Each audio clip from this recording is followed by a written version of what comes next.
पोरकेपणा म्हणजे काय? आपली व्यथा इतरांना न समजणं हाच पोरकेपणा. केव्हा केव्हा हे पोरकेपण आपण लावून घेत नाही.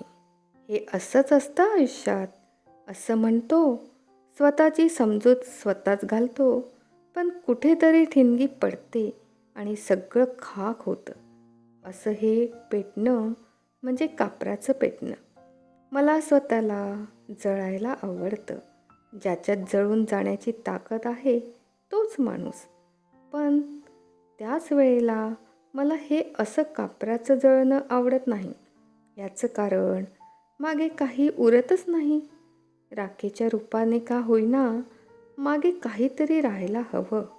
त्या राखेतूनच काहीतरी निर्माण होण्याची आशा असते. व्यथासुद्धा कापरासारखी जळता कामा नये. थैलीचं तोंड सुटलं की सुटणारी तोंड घट्ट मिटतात. नीती अनीतीच्या चौकटी शेवटी बँकेच्या काउंटरवरच ठरतात. म्हणूनच पैसेवाल्यांना त्यांच्या भानगडी करणं आणि निस्तरणं सोपं जातं. कारण समाजानंच त्यांना स्वाभाविकपणाची लेबल बहाल केलेली असतात. शब्दांचा व्याकरणातला अर्थ आणि स्थान हे परीक्षा देताना समजतं आणि त्या शब्दाचं जीवनाशी काय नातं असतं याचा अर्थ जगताना समजतो. परीक्षेचा हाल सोडला की परीक्षेचे ओझं झटकता येतं. कारण पदवीपुरता त्या हॉलशी संबंध असतो. पण जगताना जेव्हा शब्द झटकता येत नाही तेव्हाच त्यांचा खरा अर्थ समजतो. मुलाखत हा प्रकार मला मुळातच बोगस वाटतो. बोलणारा भाबडेपणाने भारावून जेव्हा मर्मबंधातलं काही सांगू लागतो तेव्हा मुलाखत घेणाऱ्याच्या डोक्यात छापलेला पुढचा प्रश्न असतो किंवा कॉलमची लांबी.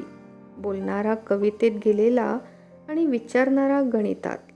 म्हणूनच मुलाखत संपली रे संपली की गणितातल्या उत्तराच्या कंसाप्रमाणे मुलाखत घेणारा कंस म्हणतो, हां वेळ छान गेला. वास्तविक मुलाखत घेणाऱ्यांच्या जवळ सांगणाऱ्यांच्या गाभारा धुपाने भरण्याची ताकद हवी. मुलाखतीतून गुजगोष्टीत प्रवेश करण्याची जादू हवी. एखाद्याला बोलतं करायचं म्हणजे सहप्रवास करावा लागतो. ऐकणारा साधा फुगा आणि बोलणारा म्हणजे गॅसचा फुगा. गुंगीत नशेत जास्त तरल वातावरणात चढणार आणि पहिला मात्र जमीन घट्ट धरून ठेवणारा. या दोन फुग्यांचा संवाद कसा व्हावा? आपल्या विचारांची भावनांची तीव्रता आपल्यालाच. ते मग पुष्कळदा खरे असोत, भ्रामक असोत वा दिशाभूल करणारे असोत. काही काळ ते विचार त्या भावना तुमच्यावर हुकूमत गाजवून जातात. हेच खरं. म्हणूनच त्यातली उत्कटता ज्याची त्यालाच जाणवते, इतरांना नाही. माणूस तशा अर्थानं सतत एकटाच निसर्गाची म्हणा नियतीची म्हणा एक फार मोठी किमया आहे.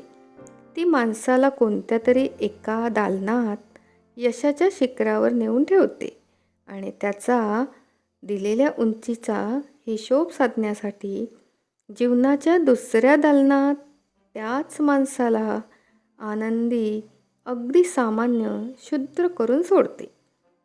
एका माणसाला छोटा करून ती दुसऱ्याला मोठा करीत नाही, तर एकाच माणसाला ती इथे छोटा तर तिथं मोठा करते. मी तुमची फक्त उंची पाहिली, इतर बाबींशी मला कर्तव्य नाही.